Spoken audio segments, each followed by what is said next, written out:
Okay.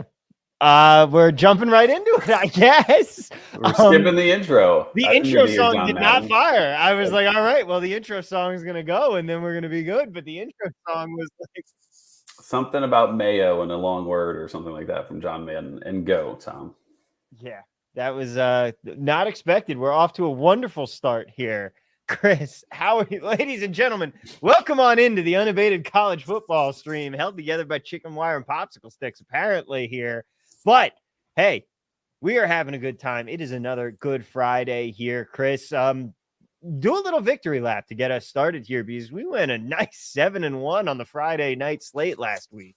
Yeah, that was good. I mean, I think we just had the situations right? Like we had the unders in the Florida State passing game, and then some of the other plays, and it kind of all fell into place well. You know, when Florida State was struggling, it just kind of locked in like 3 or 4 out of 5, right? So worked out well. It's a really good show. Hopefully, we have some fun and some success here today.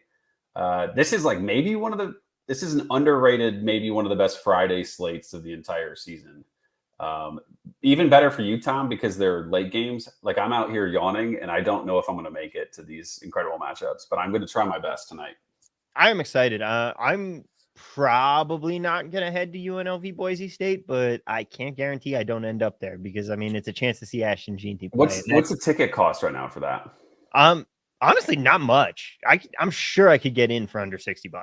Well, there's so many seats, right? Because they play at the Raiders. So it's like, there can't possibly be that many Boise and UNLV fans that pop like a 70,000 stadium like that. So, I mean, I was there a couple weeks ago for UNLV versus Syracuse, but UNLV was also ranked for the first time like ever. So it was packed, but it was like packed with 50% Orange fans almost. But they don't sell out the upper bowl. They only do the first level. So it's like, it's improving scarcity a little bit, but let's be real. UNLV not known as an amazing football school here.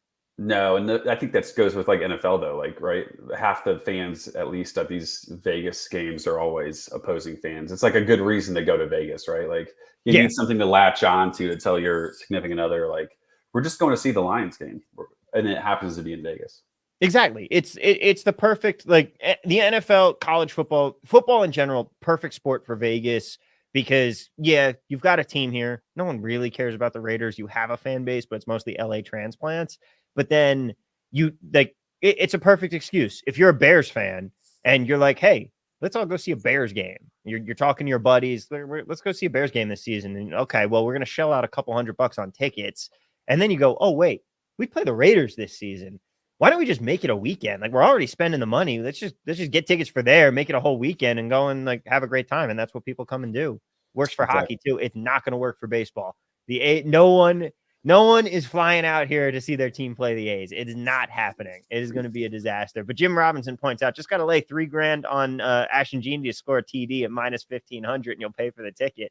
Hey, it's a pretty plus EV move. Oh my God. Somebody asked me in Discord what we had Jeanty at for touchdowns. I mean, like he literally breaks the math of Unabated.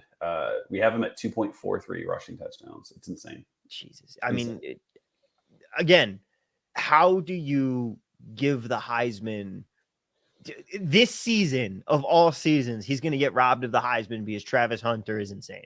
Well, the only hope that he had, well, I should say his hope is that, right, like Travis Hunter, he's been banged up and hasn't played as much, so his numbers aren't as like incredible as they have been. What Hunter's done is absolutely insane. Yeah. So the fact that he's put up big numbers while playing almost every single snap of the game period is incredible.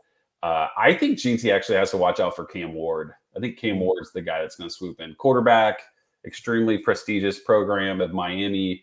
They're probably, if not like a close to a lock to win 12 games, win the ACC potentially. Like it helps. He's putting up insane numbers. Really gotten the memo that that Miami is winning the ACC. He's got votes of every official in college football. So yeah, I think Cam Ward's the one that's going to actually take him down. I know our college football guy Ben that does stuff with us. He has like a long shot ticket of GT to win Heisman. So I'm hoping that Miami maybe loses a couple games and helps him out. But that's the guy I think he has to worry about. They'll lose to Syracuse. We'll make it happen. Let's do it. Yeah. And Syracuse in the ACC championship against Virginia Tech. And we're both good.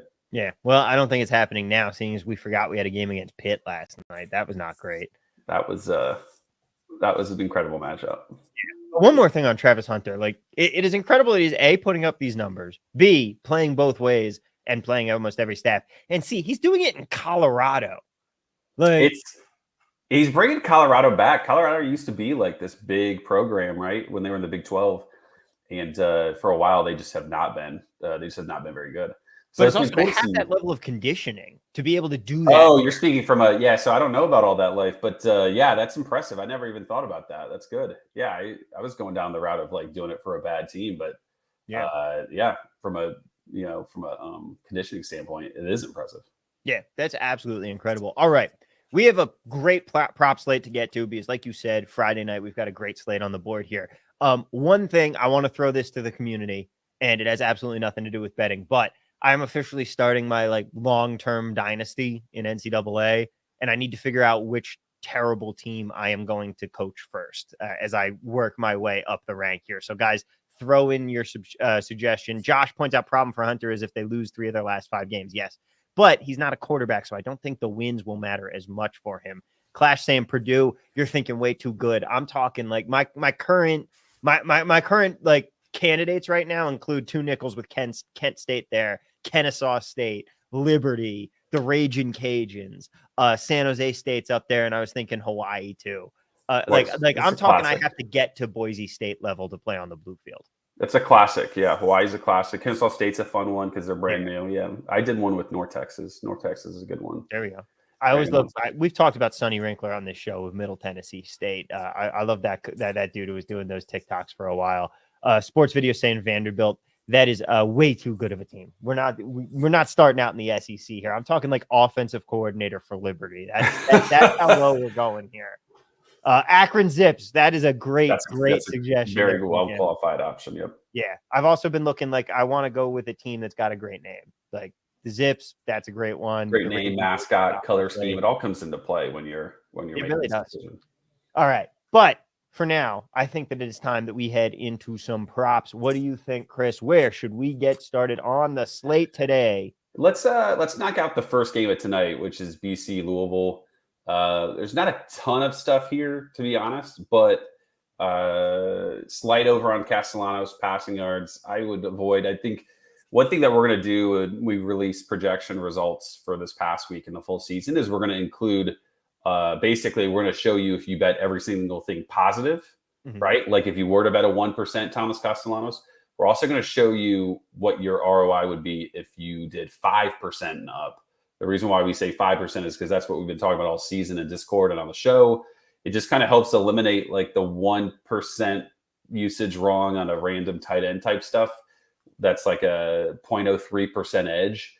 Nobody's betting that, right? Like just so you'll see the results when that comes out and you'll see that kind of difference, which I think will be helpful and enforces it. I don't think this Castellanos number is worth playing. Just don't. With 1%, I'm not going to really entertain it. Let's look at the receiving yards, though. I think there is a little bit of action here, a little bit of news that came with, happened out of the blue one of the last few nights, which is Louisville's Colin Lacey. He was supposed to be really their receiver 1 going into the season. Broke his collarbone, comes back, kind of been banged up, and he just basically said, I'm sitting the rest of the season. They say he's going to come back. He's planning on coming back to Louisville, so he's not like he's leaving and hitting the portal, but it leaves some opportunity here for Chris Bell, who basically led the team in routes the first couple of weeks of the season. Last game, he had 7 or 8 targets. Basically, when Lacey wasn't playing, Bell was right into the receiver 2 role and definitely an option in the passing game. So I like Bell. This is one of the rare situations where I think like even that 4% edge on FanDuel is a good number. If you really wanted to, this could be an interesting alt line guy that you could look at, because I do think Brooks and Bell are going to be pretty close to usage, and Bell is a big play guy like Brooks is. So I like the over on Bell at that low to mid 40s number for sure. Now, how about Kamari Morales here? Because that's obviously the biggest edge that's jumping off the page to us. What do you think about him? Yeah, that's the biggest one. So he started the season not getting a ton of usage. More recently, he's really sitting around 3 to 5 targets. Ultimately, you're talking about a quarterback in Castellanos who's a 190 to 200 yard passing guy. Morales is the tight end 1. it's hard to say that I like the under.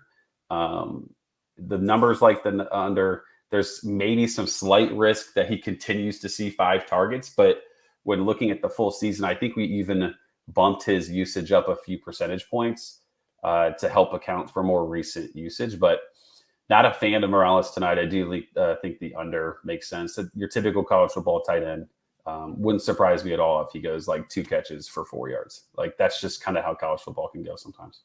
FanDuel has just moved that line down to 28.5 since we threw up this number. I'm just saying. They move fast, don't they? They really do. So do our subs. So do our viewers.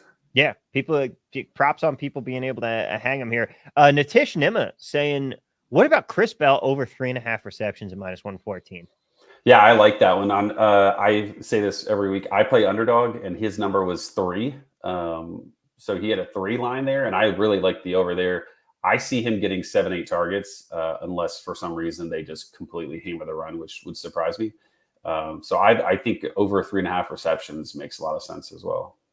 Now, moving into the rushing game here, anything that you're interested on the rushing yards market or not really? So this Isaac Brown number is interesting. We won't touch on these two too much because they are small percentages. Like this is like if you absolutely needed sweat in this game. These are 2 interesting ones.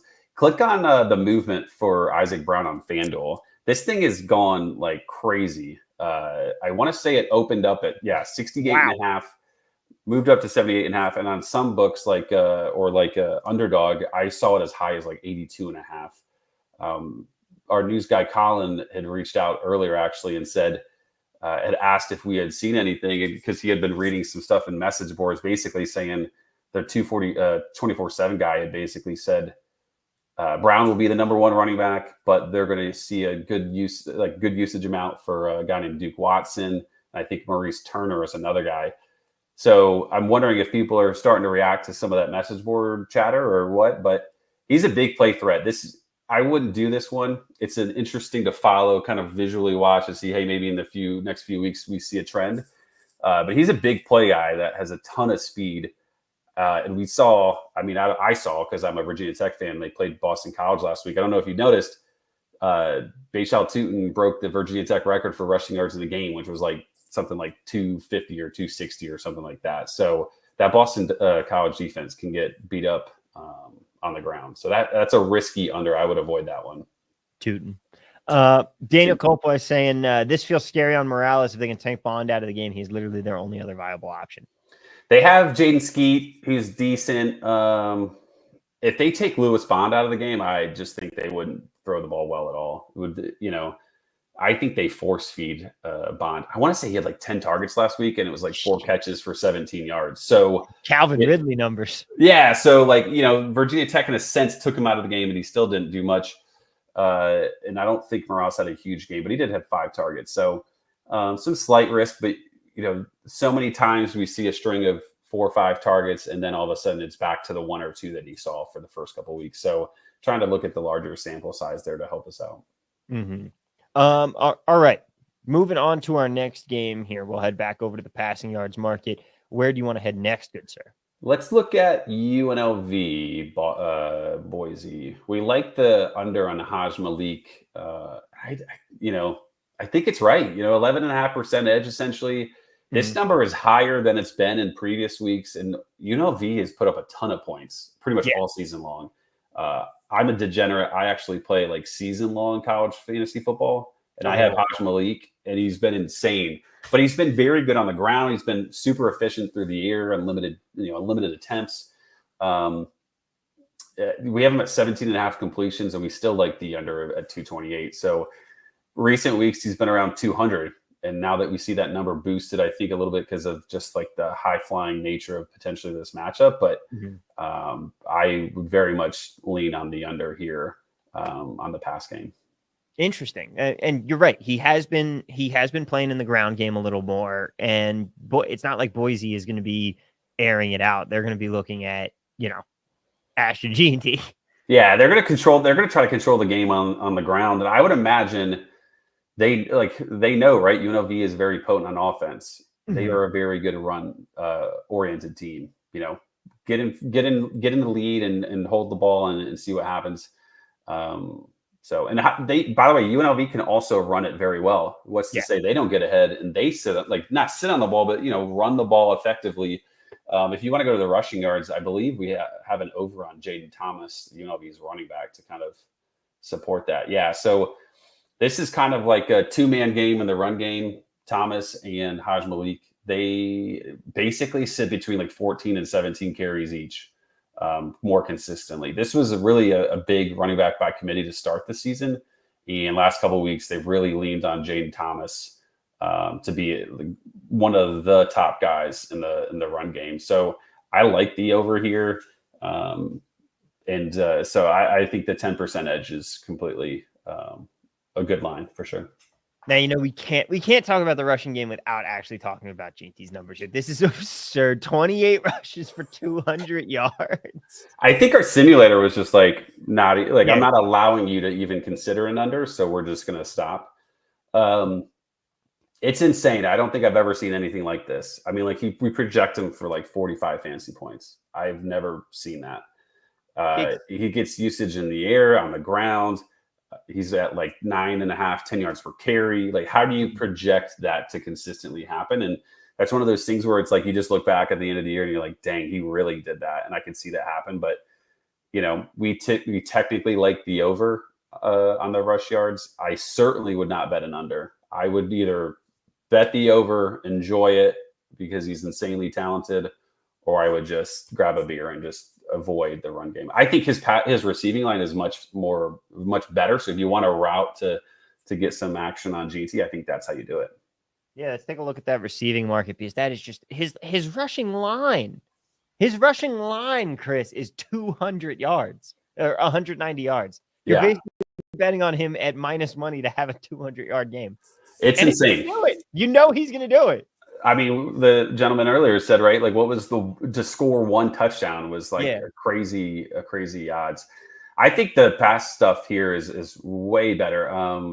13.5 receiving yards. Mm-hmm. I mean, this is a guy that is extremely talented. We've seen him make moves on any defender. He's a guy that can take it one touch for 80 yards in the run game, in the pass game.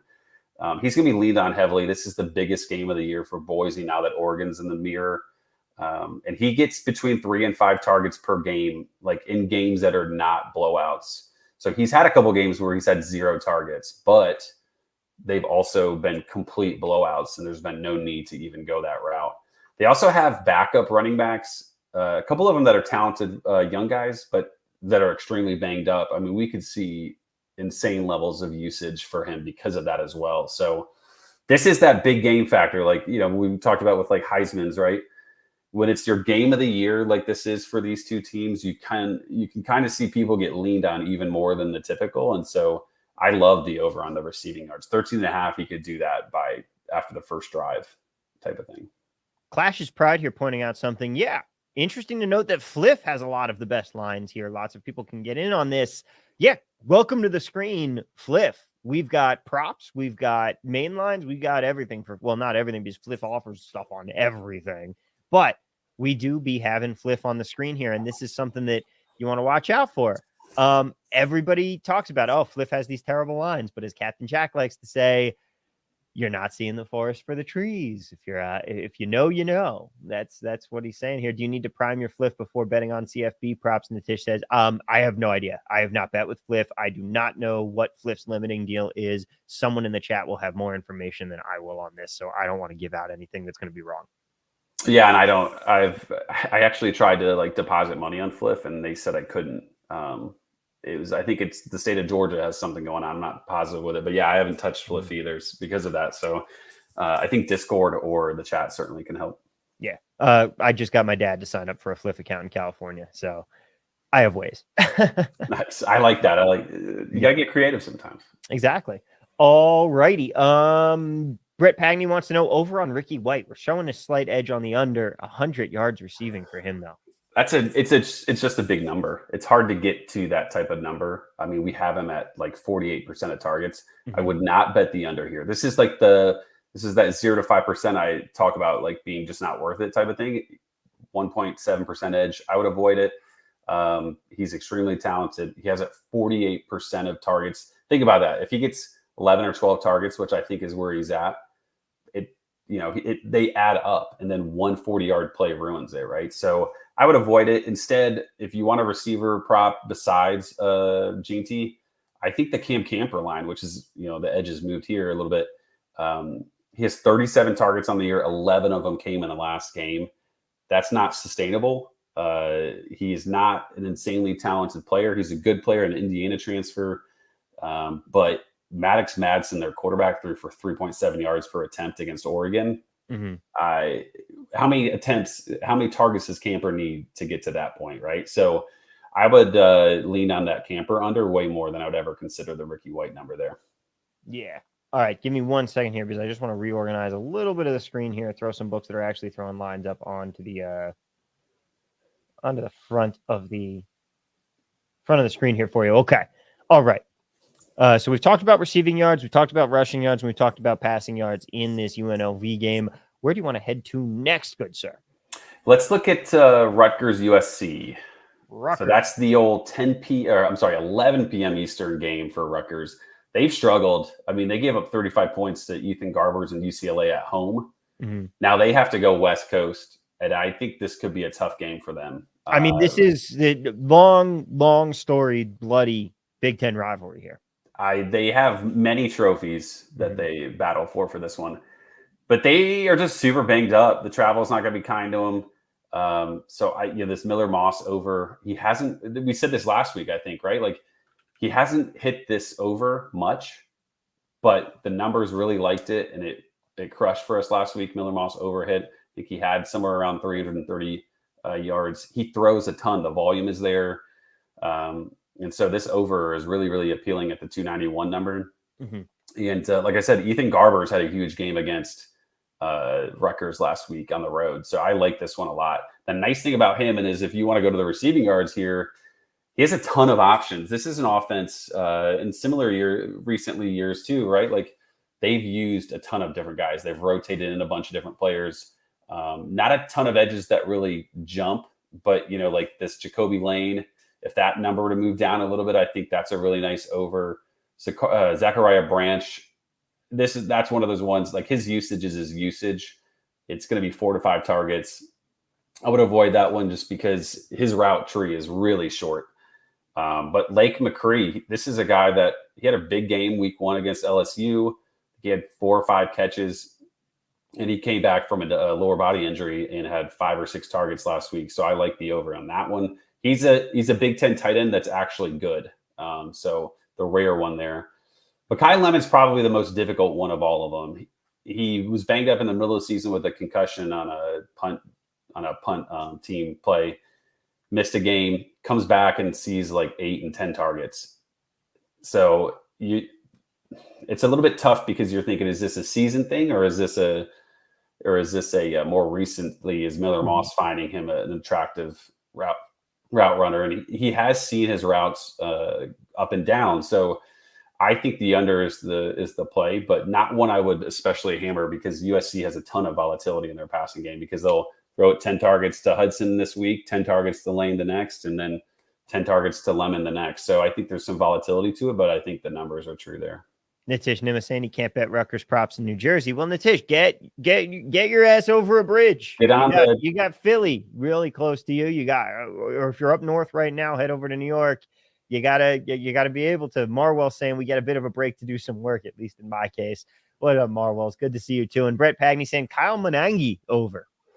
Question mark. I like Kyle Monangi. You can look to him real quick. There's not really an edge there. The concern I would have run game here is that he's just a high volume player. And, if they hone in on him, there's nothing appealing about the Rutgers pass offense that's going to help him out. Mm-hmm. So I personally would avoid Brett, but I know I am a big Monangai fan. So he's near and dear to my heart, but I can't take myself to go the over there. 90.5 is, or 88.5 on FanDuel is a pretty big number for a guy on a bad offensive team. Yeah. That is, I don't really want to be playing the over on a guy who's on Rutgers and is going to have to, let's face it, be chasing this game. Game script could be horrible. Could be horrible. There is one receiving prop for Rutgers that I think is appealing. It's that Demir Miller, super consistent, essentially 5 targets a game. Mhm. Ethan Kaliakmanis, aka the Greek Rifle, is not good. We've seen it for years and years. He's not even a big play threat. Like some of these other guys, like a Chris Long or Ian Strong from Rutgers, are more of those big play guys.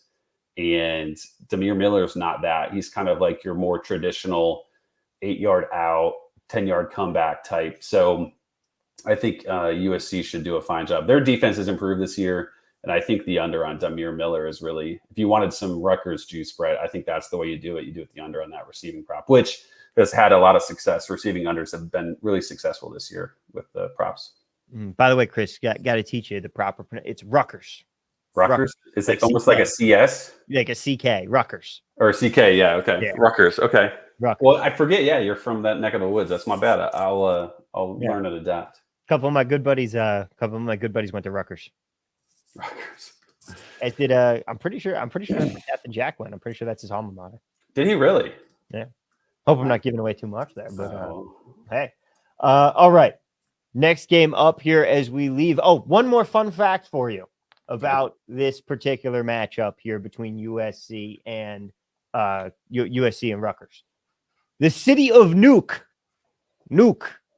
population 18,000, is closer to Rutgers in proximity than USC is. The city of Nuke, Chris, the capital of Greenland. What? Yeah. The capital of Greenland is closer to Rutgers than USC. That's crazy. That's the fun stuff that we get. You just hear some really fun stuff like that. But what a while. This one was circled. This matchup was circled when they released the Big Ten scheduling in the offseason. It was like, I'm sorry, what now? Is that a typo? Yep. But yeah, that's funny. That's good. I've got to put that in my back pocket for a conversation this weekend.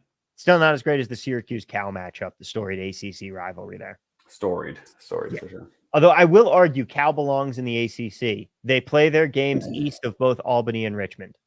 ACC school to me. You're full of it. You're full of tricks today, Tom. Indeed. Clash is probably saying, Chris, was that an Auburn Cup in Georgia? It is. Yeah. We shamefully have season tickets. We don't go to as much anymore because of life and work and stuff like that. But yeah, my in-laws live there, teach there. They're fun atmospheres. I went to like every game during the Kerryon Johnson years. Were incredible. But then we got the Peyton Thorne years. Not as incredible. Not as good. Not as good. You know what is good, Tom? Wisconsin Badger football. Okay, now that's another one I got to correct your pronunciation. It's Wisconsin. Yeah, I know. I got the mixed accent with my parents from Michigan, but living in Georgia for essentially the last 25 years. Let's go to the run game. The run game has treated us very well with Wisconsin. Tawi Walker is taken over as the lead back with Ches Malusi, basically after 4 games sitting out and entering the portal. We have not released Wisconsin in the last month, but this is one of those plays that we've shared in the Discord, the Alpha Chat, because it's been super consistent. And when the numbers like it, it feels, I won't say safe, but it feels like this is the type of 18% edge that we bet. When we see consistent raw data flow in week 8 and 9, that's like when you hit it. I want to say he's been, I don't have the number specifically in front of me. I put these in the projection notes, but essentially between 46 and 53% of usage on the ground since taking over as the lead back. And 2 of those games were blowouts. So against Penn State, going to be a tight matchup, I believe, at home. He's going to get a ton of carries. I could see him getting 25 carries. If they let Braden Locke throw the football more than 30 times against Penn State's defense, they're going to be in trouble. So really like the Walker over here. And if you want to move on over to the receiving yards, it kind of leans into that. The Penn State defense has been very good. USC kind of ripped them up a little bit, but the amount of talent and players is uncomparable from one to the other, right? Will Pauling is their kind of traditional slot guy that sees a lot of action, but Locke has not been kind to him. It's not been super successful. Under 40.5 at 14% edge feels very true. And then Nowakowski is your typical Big Ten tight end. What's he going to do with the 1 or 2 targets he gets? So just beware. That's a super volatile play if you didn't want to hit that one.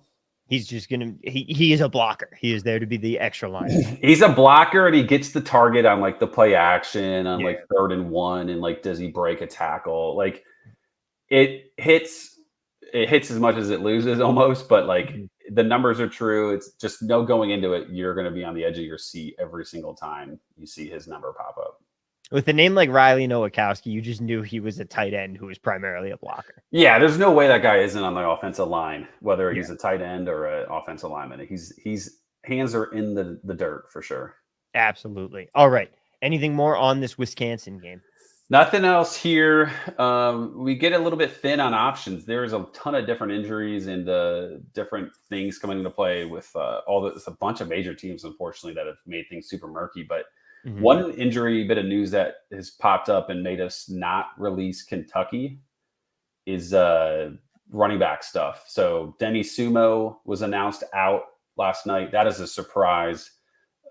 So you won't see anything in the run game here, but I still think the receiving stuff makes a lot of sense. The receiving yard specifically, Tom. They play against Auburn. Good matchup. We saw what Auburn did against Missouri. You know, obviously a little bit of a backup quarterback for half the game, but they looked pretty solid overall on defense.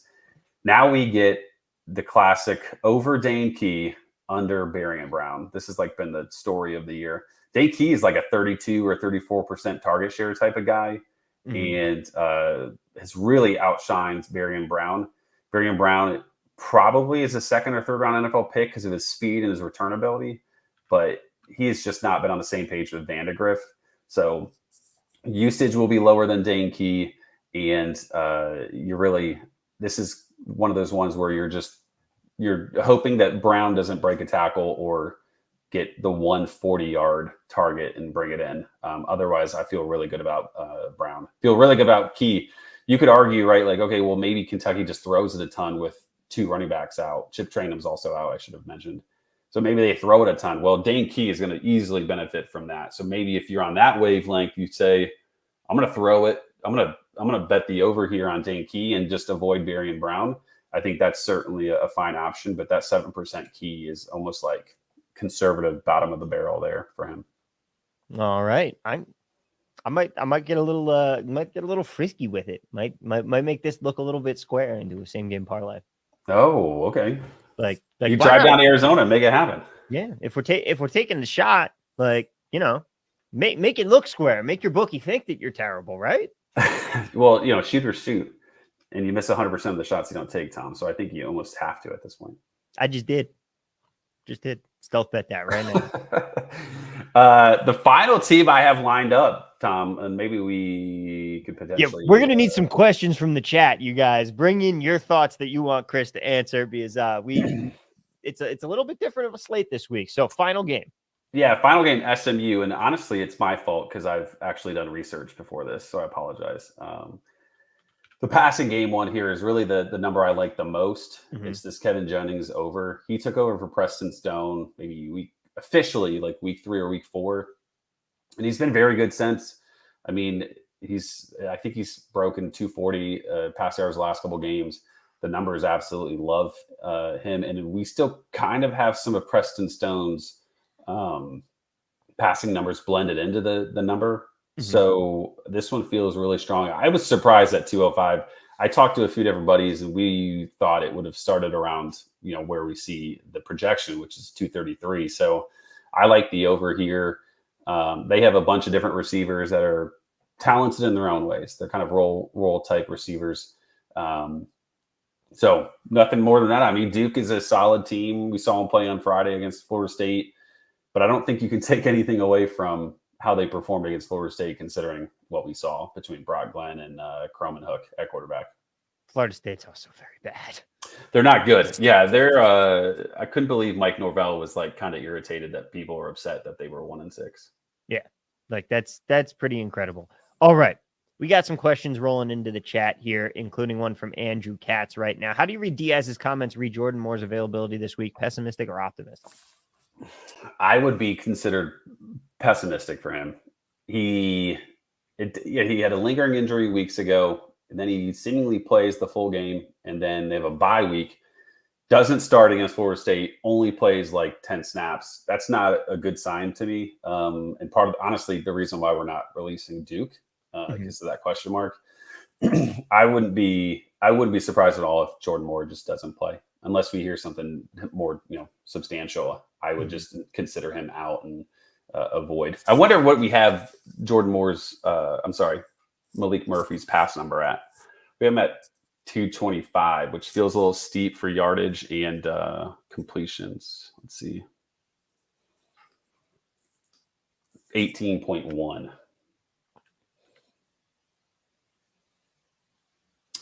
Yeah, slight over. I would avoid, and really because without Jordan Moore, like who are the targets for Duke? I think you would maybe consider this from like a betting perspective. Maybe putting money on SMU, which maybe some line movement can tell us what's happened. Tom, do you want to take a look at the odds on this game and see if anything has changed from Monday or Tuesday to today? Yeah, let's take that look. Let's see. Okay, the unabated line hasn't moved a ton as I try and get the AI off the screen here, and it doesn't work. We were at 10. Let's take a look at Circa. Circa opened this game at 10 on the 20th, moved to 11.5, dropped down to 11 for a little bit, and came back.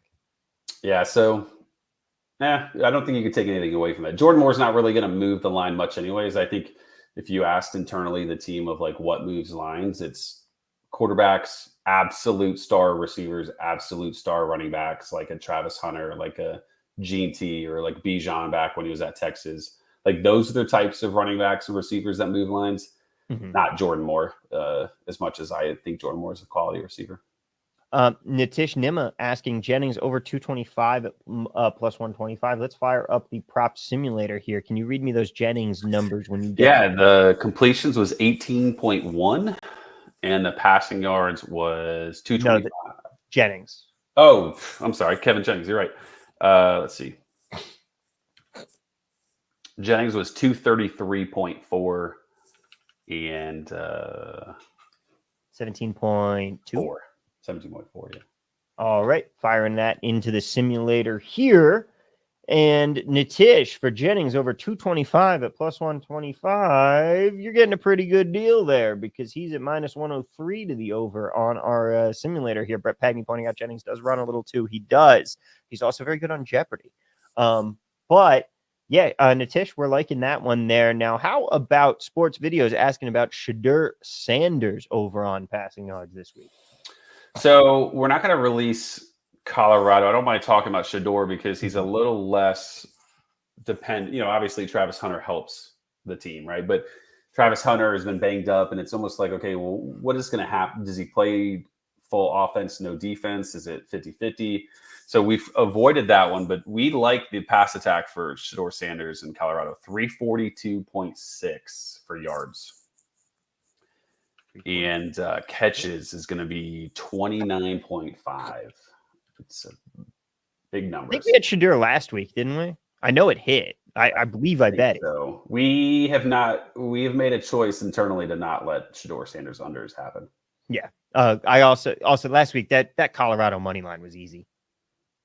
Some of these late games, man, I go to sleep and I'm out. But Arizona struggled, right? That was the Arizona game. They won big. Yeah. Yeah, Arizona's they're on the way out, in terms of like, we're going to get to the point of the season. This is almost it, if it's not already, where teams are just like done with their coaches, done when you realize you're playing for a 6-6 bowl game and it tanks. Arizona's there and Colorado took advantage. It looks like we like the over here. Yeah, you got to get to 8 wins and be in contention for the big one, the Pop-Tarts Bowl. The Pop-Tart. If you're not making the Pop-Tarts Bowl in contention, like why are we showing up? My roommate and I, when we play NCAA, and it has not gone well for him. I just saying, I ran the Army triple option on him 3 times, like 3 different games, won all of them. We only play in the Pop-Tarts Bowl. You got to play the Pop-Tarts. What is that, Charlotte? Camping World. Camping World. So that's one of those Florida ones. Yeah. It feels like the home of Pop-Tarts. Yeah. That just seems like a Florida invention, Pop-Tarts. But back, I guess, to the original question. Yeah, I think this is a strong play. 8% edge, I would treat it accordingly. Hunter not, potentially being limited might hamper that a little bit, but they have a lot of different receivers. LaJohntay Wester, Will Shepherd, and Jimmy Horn. Like, they have guys. So they're not going to get run heavy by any means. So you don't have to worry about some run pass split changing either. Yeah. Clash's Pride saying I'll take that as a compliment. You should. That's a compliment. Fliff has over 25.5 completions, as Michael Zimmerman is asking here. Yeah, that's very good. Go play. Yeah, they're going to throw it.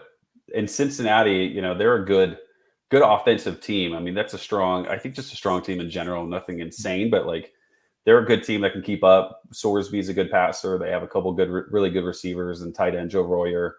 So, this could be semi-shootout-ish. And if that happens, I mean, we're looking at 45 or 50 attempts from Shedeur. So wouldn't shock me at all if that 29.5 clears fairly easily. Or 25.5 clears easily. Mm-hmm. Colorado's defense is sneaky, though. I mean, the trenches have been great for Colorado. It started off absolutely terrible, but the reality is that it's not like they didn't get some of the best of possible offensive and defensive linemen in the transfer portal this past season. It's just that they hadn't played together. And so they were all used to being the guy at their particular previous school. And now they were all had to mesh together. And that is starting to happen. And Colorado's starting to win more of these trench battles. I've been very surprised by their performance, especially defensively.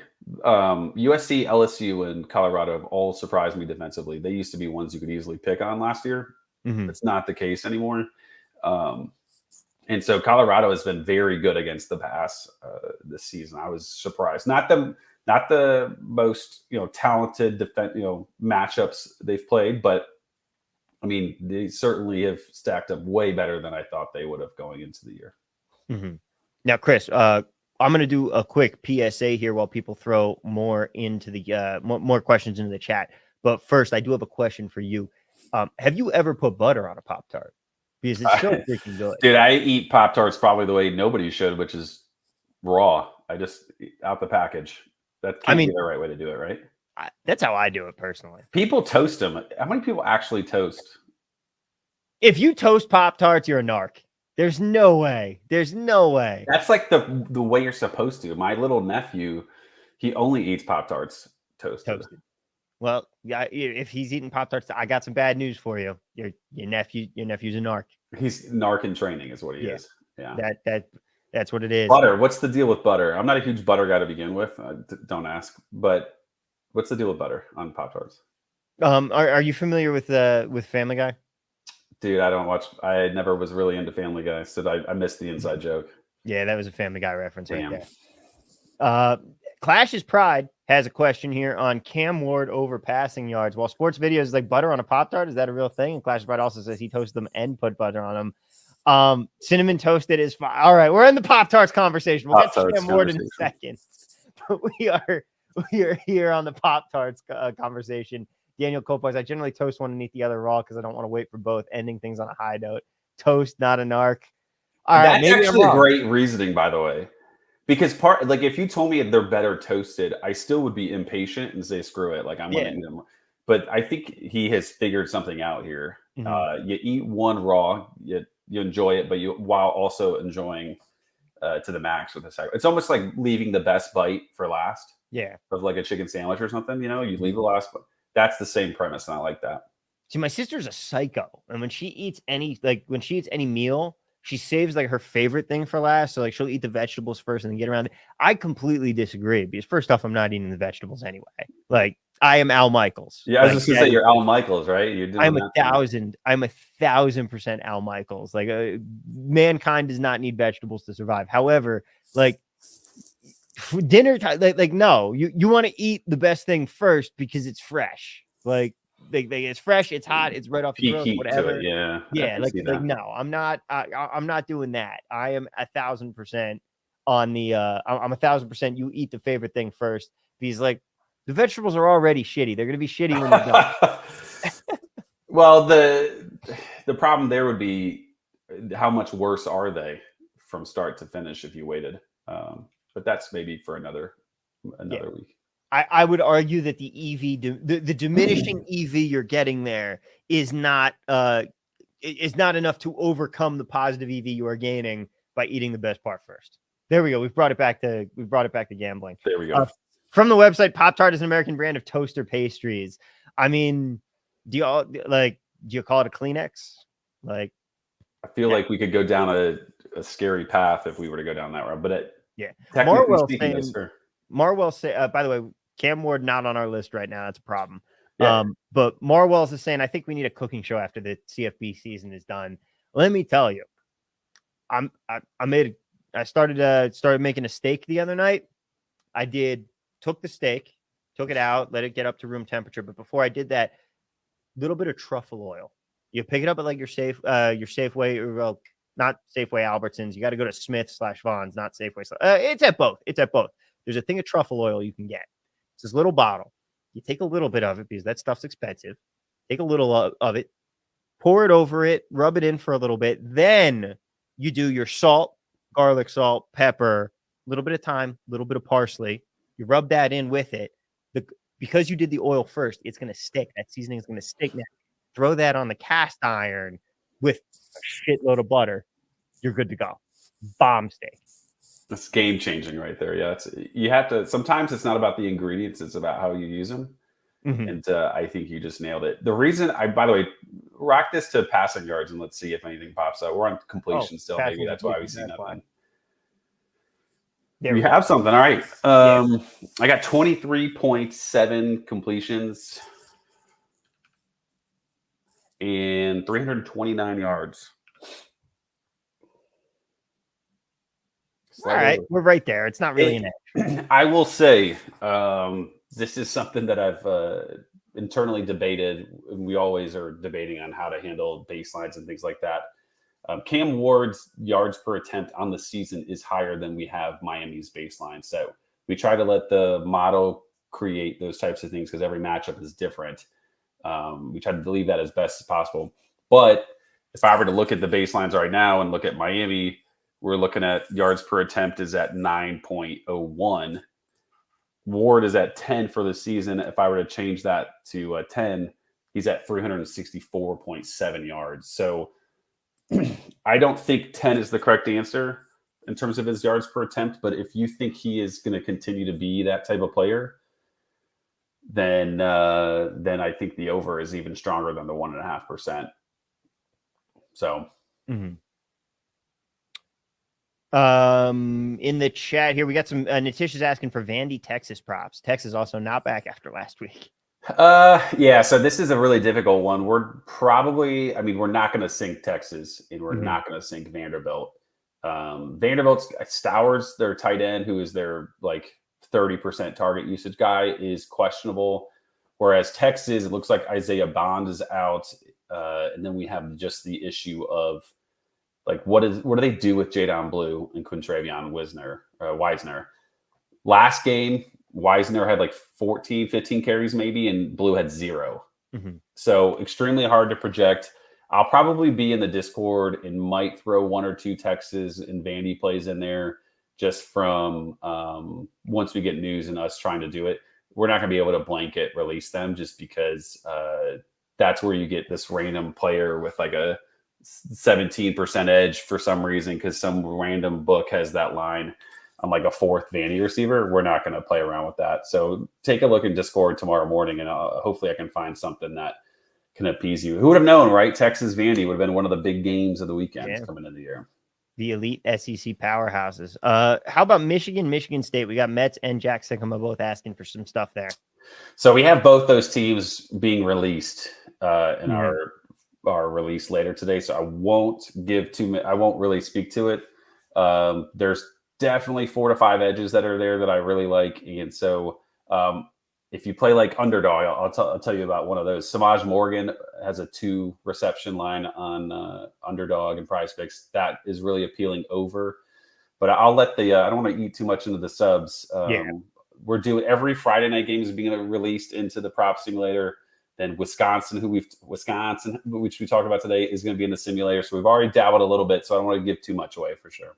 Yeah, guys, some stuff's got to stay there. But hey, we've got plenty of NFL props coming up next here on the stream in just 10 minutes. I'm going to be going live with Derek Carty as we talk about the NFL props for the week. And then because now Fridays are just jam-packed here, Chris. We got a triple header because after that, we've got Justin Fan, Stephen Byron Keach, and John Rodabaugh doing our NBA show coming up at 1 p.m. Pacific as well. So whole bunch on the slate for people here today. Do you hop on that one too? I'm in the background. I'm lurking like Justin Long is on. Okay, I was going to say, man, they don't let you take a break, huh? Yeah. It's it's a long day, but for that one, thankfully, I get to save my voice a little bit. This is not me pitching NBA by any means, but do they do that every day, or is that like a Monday, Wednesday, Friday, or what's the schedule like for that? I mean, that is a fantastic question, good sir. So the schedule right now is we have this graphic that's not quite made for this screen, but hey, it's been 4 p.m. Eastern time every day so far this week. It's not going to be a 7-day-a-week thing, probably not going to be a 5-day-a-week thing. 4 is probably pretty reasonable here. It's going to depend really on the workload that they can handle because that team is working their butts off. Yeah, and some days are only 2 games or 1 game, right? So it's like I think maybe they did their longest show they've been doing them obviously since Tuesday here. Of the 3 shows they've done so far, the longest one was yesterday, despite a 2-game slate. Really? Yep. That's wild. I mean, NBA is a completely different beast. Props to those guys, but yeah, that's crazy. Good on them. That's a lot of airtime because the season's long too. Yeah. Mets has one more question for us before we head out of here because I will have to cycle over. Mets says Washington and Indy. Does Rourke being out impact any wide receivers?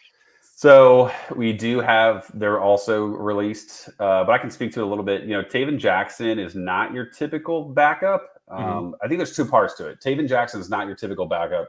He's gotten experience the last couple seasons, not a ton, but enough for us to feel confident that the baselines are really not going to change much. The biggest thing is Curt Cignetti, the head coach, and his offensive coordinator, Mike Shanahan. I think it's Mike Shanahan. And they're like quarterback whisperers. They have had success with quarterbacks that have been absolutely awful for years. There was a guy, Jordan McLeod, the Texas State quarterback, was 3 or 4 seasons of just bad quarterback play. He goes to JMU and he wins the Sun Belt Player of the Year. And then there was Todd Centeio from Colorado State, was like very pedestrian. He goes to JMU with Curt Cignetti, and he's an elite fantasy football option. So we're not going to make any changes. He's not as much of a runner as you may think as well. So it's not like you're going to worry about he's athletic, but he's not one of those types that's going to change the style of offense. They're going to stay pretty similar. And another nice thing about that one was he had 9 attempts last week. So he got decent playing time, and he looked really good in that playing time. So we're not really going to change much in terms of baselines just because of, those different reasons. Yeah. Now, some PSA stuff, some additional PSA stuff for you. First off, hit that like button, hit that subscribe button if you're not already a member here. Thank you guys so much for watching today. But I do want to remind everybody, speaking of the NBA shows that we've got going on, we also have the Unabated NBA package for you. And I really do want to stress the Unabated NBA package here because we've got it broken down in 3 different ways for you. If you've got premium, it is not included with it. This is an add-on. If you have Props Plus, you can upgrade to this. The Unabated NBA package includes Props Plus with it if you are not already a member. But if you are interested in access to all of the awesome NBA stuff we do, you can get it for $59 a week, $200 a month, or you can get the entire season for what's going to come out to around $900 for you here. However, if you are already a premium member, you only have a couple more days. Coming Tuesday, this deal goes away. But coming Tuesday, until Tuesday, you can get the entire NBA season for $600 if you are already a premium member. If you are not already a premium member, you can still jump on, get premium, and get the deal. Just saying. So you can do all of that. And of course, if you want a demo, if you want to walk through all of the tools, Jim Robinson saying the first 2 days of NBA have already paid for his yearly subscription. That's what we love to see.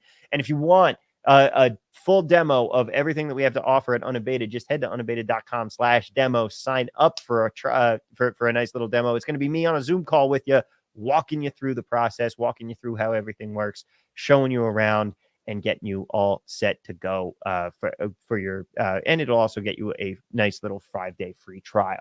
So be sure to head over and do that as well. But for now, Chris, I think that is going to do it for us here. It's been another great show, my friend. Yeah, we kind of diversified a little bit. We expanded our scope here, so which is great. Yeah, great slate of games this weekend. Tonight's gonna be awesome. I think one of the rare times where it's like tonight is maybe the games that you want to catch. I think that UNLV Boise State game is potentially like a playoff game. Yeah, I think the loser is out and the winner still has work to do, but gives himself a little bit of help. So this is gonna be a great weekend of games. And if you're in the Discord, keep watching. I want to say we give about 5 or 6 plays. I shouldn't say plays. 5 or 6 different edges that look appealing to us. So even some more action as the day goes on Saturdays.